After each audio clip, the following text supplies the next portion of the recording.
West Hollywood's nightlife has made it a gay mecca and hotspot for HIV/AIDS awareness. In the greater Los Angeles area, nearly 60,000 people are living with the disease.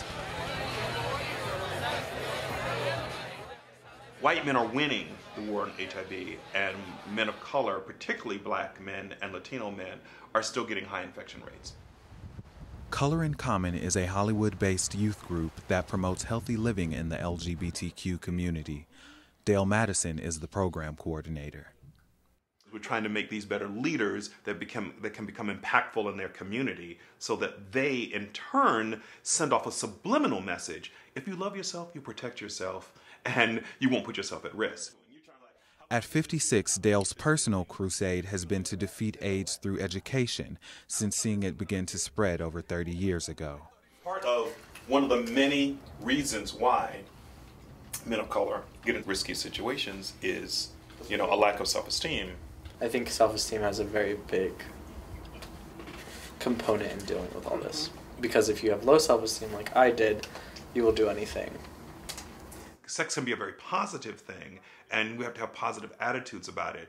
But instead of just coming at you with just HIV, knock you over the head with it, realize the importance of it, I work at it in a completely different holistic thing, like how can we become better gay men? It's okay to be in love and stuff, but don't make love make you stupid. Right? Yeah, but I feel like that's what I'm totally doing. That a little bit. That's exactly what it is. Because I think it's important to talk about sex because there's a lot of blank spaces in sex. Before I used to have bareback sex with my neighbor all the time, and I really didn't think anything much about it. I mean, I knew it was bad to do it, but I really didn't think much about it because I didn't have that education or that outlet to talk about it, so it was just done. Which is why I don't get super strung out when you guys make mistakes, because it's like, hell, that's what you're supposed to be young to do, make mistakes. I just don't want you to kill yourself. 36 million people globally have died from AIDS since 1981. While the mortality rate is lower than ever, the message of prevention has seemingly failed to reach minority men. Recent CDC numbers show black men with over 3 times the national rate of infection. What about AIDS? Everybody cares. Everybody cares. There's a foundational need for health care. And this walk makes people aware that people with HIV and AIDS, if they don't have that foundation, they're in trouble. Events like the LA AIDS Walk draw thousands and raise millions to treat and prevent the illness, but only in recent years have communities of color become better represented. Some, like Leo from Color in Common, say it's because of a cultural bias. People are in the dark about it and they don't talk about it. There's this, I'm not going to talk about it. I don't want to get shamed or shunned because of it. And when that happens, it's this cultural silence in the African American community and the Latino community. The older generation has seen what secrecy has cost men of color. That's why Marco Green founded Colors for a Cause. Started this group 3 years ago. Felt like we need to get more African Americans involved in the walk. Why is that? A few years ago when I was working, I didn't see many of us walking, and I said, you know what, next year I'm going to start a group, primarily African American males out here, so they can know that we're not only part of the problem, we want to be part of the solution. Wow, these people think like me. We need to get more people like this. And even though we were this very minute portion of the AIDS walk, it affects our generation, our culture, much more than any of the other people that were there. As a realtor, Clyde Jenkins knows the LA scene better than most. When most people think of LA, they think, oh, LA, there's Hollywood, there's, West LA. Well, I grew up in the section of LA that they call the bottom. Literally, the police department call it the bottom because it is the roughest part of LA. I grew up in South Central LA. To be born, raised, live, and die in the ghetto, that has never been on my agenda, ever, ever, ever. Ambitious is an understatement for the former CHP officer and entertainment manager. He says the initial fear of AIDS kept him above the fray.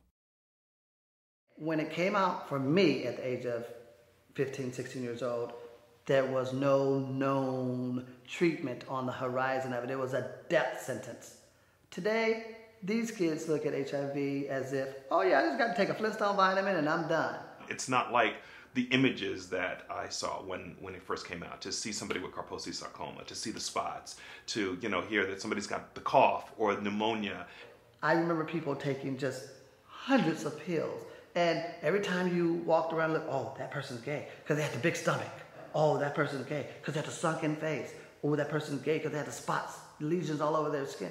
Now today, just looking at someone, you cannot tell. So in their mind, they don't take it in the same vein. And then, you know, you're always getting medical reports and, you know, babies being cured and, you know, people being able to spring back. So you hear stories of people that were close to dying, but then they don't.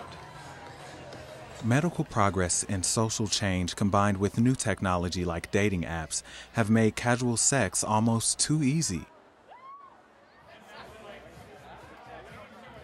Today, dating is completely different than when I was growing up, where you had to go to the bar because you know at the bar everyone is gay, or you go to the club. Now, this thing right here has made the average person a, excuse my French, whore.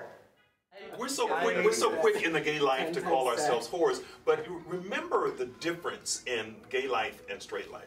When straight people are coming up and they're growing up in these heteronormal societies, and the families are setting them up with little girlfriends and boyfriends, and they get to go on these dates, and they get to have a social life, and they get to go to proms. But for gay kids, they didn't have any of that. So by the time they get old enough to start having sex, they have sex with all of them. When I first came out, I had sex with everybody in my class, everybody in the drama club. It was just like, oh my God, you're gay? I'm gay, let's have sex. Right. So yes, we're put in a situation. Is it whoring? No. I almost call it the gay version of what romance and dating is. But because you can't get another man pregnant, you sleep with them, you don't have to worry about it, you go on to the next one if it doesn't work out. Mm-hmm. But you can also make that choice the same way Michael did. It's like, you know what, I'm not gonna sleep with everybody. I'm gonna sleep with a person that I'm gonna be in a relationship with. Things to please him when you didn't.